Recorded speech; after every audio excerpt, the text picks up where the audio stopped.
Hello friends, आज हम लोग करेंगे block number 6 unit number 2 page number 24 से एक इम्पॉर्टेंट टॉपिक। तो ये जो आपका इम्पॉर्टेंट टॉपिक है ये है रिटेलिंग ऑफ महाभारत। तो friends, exam point of view से आपका इम्पॉर्टेंट टॉपिक हो जाता है, इसको आपने अच्छे से प्रिपेयर करना है।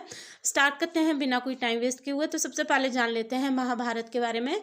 तो महाभारत क्या है फ्रेंड्स? एक हिंदू इपिक है और ये एक माइथोलॉजी है और हिस्टोरिकल इपिक भी इसको माना जाता है। इसको 18 पार्ट्स में या फिर परवास में लिखा गया है। 2 लाख लाइन्स हैं इसकी, वर्स की फॉर्म में इसको लिखा गया है। और ओरिजिनली इसको सुनाया जाता था कुरुक्षेत्र के वार के बारे में, तो ओरल फॉर्म में सुनाया जाता था। एक जनरेशन से दूसरी जनरेशन तक इसकी स्टोरी को सुनाया जाता था, तब जाके ये रिटन फॉर्म में नहीं था। लेकिन बाद में आके जो ऋषि वेद व्यास थे उन्होंने इसको कंपाइल किया था और ओरिजिनली उन्होंने ही इसको लिखा था। रिटन फॉर्म में जो है वो कवि वेद व्यास ने इसको लाया था। तो फ्रेंड्स बात कर लेते हैं कि महाभारत में एक्चुअली है क्या है। तो फ्रेंड्स, ये जो इपिक है ये बताता है जो कुरु ब्रदर्स थे, कुरु ब्रदर्स जो थे, कुरु ब्रदर्स कौन थे फ्रेंड्स? वो थे कौरवास और पांडवास थे। उनके बीच का जो कन्फ्लिक्ट को ये वार बताता है। तो उनके बीच में जो कन्फ्लिक्ट था वो किसको लेकर था? वो था हस्तिनापुर के सिंहासन को लेकर था। तो यहाँ पे जो पांडवास थे तो वो किसके बेटे थे? वो थे पांडु के, और जो कौरवास थे वो धृतराष्ट्र के बेटे थे। तो इस युद्ध में कुरुक्षेत्र के वार में जो पांडवास को लीड करने वाले थे वो थे युधिष्ठिर, और कौरवास को लीड करने वाले थे दुर्योधन।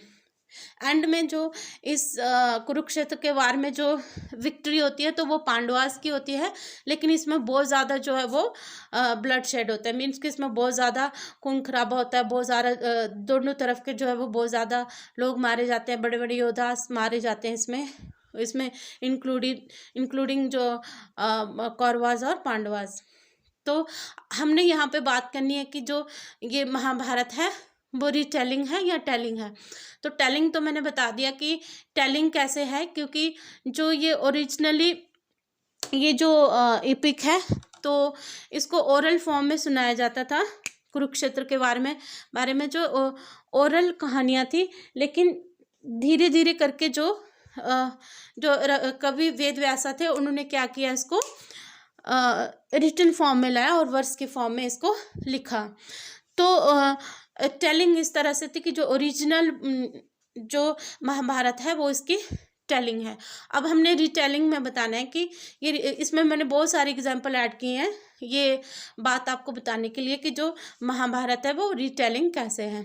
तो सबसे पहले हमने रिटेलिंग बताना है क्या होता है। जब भी हम कोई इन्फॉर्मेशन को या फिर कोई कहानी है, नॉवल है, जो कुछ भी है, उसको हम क्या करते हैं, उसको हम अपने हिसाब से अपने तरीके से किसी को बताते हैं, तो उसको हम बोलते हैं रिटेलिंग।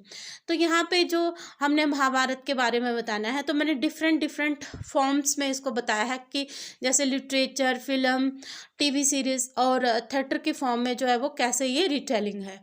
तो सबसे पहले मैंने लिटरेचर की फॉर्म में जो 2 एग्जाम्पल उठाए हैं, तो ये हमारे सिलेबस में भी है, द पैलेस ऑफ इल्यूजन और ये यजना सैनी प्रतिभा रे के द्वारा लिखी गई नॉवल। तो पैलेस ऑफ इल्यूजन में जो है वो जो महाभारत का कैरेक्टर द्रौपदी जो है वो उसको उठा के जो है वो उसकी जो लाइफ के बारे में बताया गया है।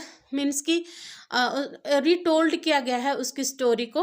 और जो प्रतिभा रे जी ने जो यजना सैनी जो नॉवल लिखी है तो इसमें उन्होंने द्रौपदी की स्टोरी को बताया है। और उन्होंने इसमें बताया कि कैसे जो द्रौपदी थी वो पैट्रियार्कल सोसाइटी को जो है वो क्वेश्चन नहीं करती थी, लेकिन जो आज की जो प्रतिभा आज की जो यजना सैनी है, मीन्स की द्रौपदी है, तो वो जो पैट्रियार्कल सोसाइटी को क्वेश्चन करती है कि किस तरह से उसको हर बात के लिए दोषी ठहराया गया और उसकी एक्सप्लॉइटेशन की गई। तो इस तरह से ये 2 लिटरेचर से एग्जाम्पल मैंने ऐड करे हुए हैं।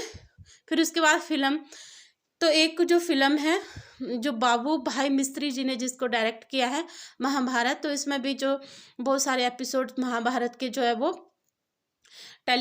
वो बताए गए हैं इस फिल्म में। तो ये भी एक रिटेलिंग है।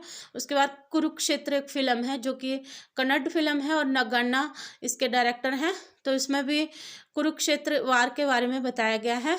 इसके बाद फिर टीवी सीरीज़ तो आप लोग बहुत सारे लोगों ने देखा भी होगा। तो जो 91 में जो एक B.R. चोपड़ा जी के द्वारा जो डायरेक्ट किया गया जो एक सीरियल था महाभारत, तो ये काफ़ी जो है वो लोगों के बीच में लोकप्रिय था और आज भी लोग इसको याद करते हैं। इसके बाद कहानी हमारे महाभारत की जो कि 2008 में इसको 9X पे जो है वो दिखाया जाता था। तो ये बहुत सारी जो एग्जाम्पल हैं जिसमें जो हमें बताती हैं कि जो महाभारत है ये रिटेलिंग है, मतलब इसको बार बार जो है वो लोगों ने महाभारत को बताया है, अपने पॉइंट ऑफ व्यू से अपने अपने तरीके से इसकी इंटरप्रिटेशन की है।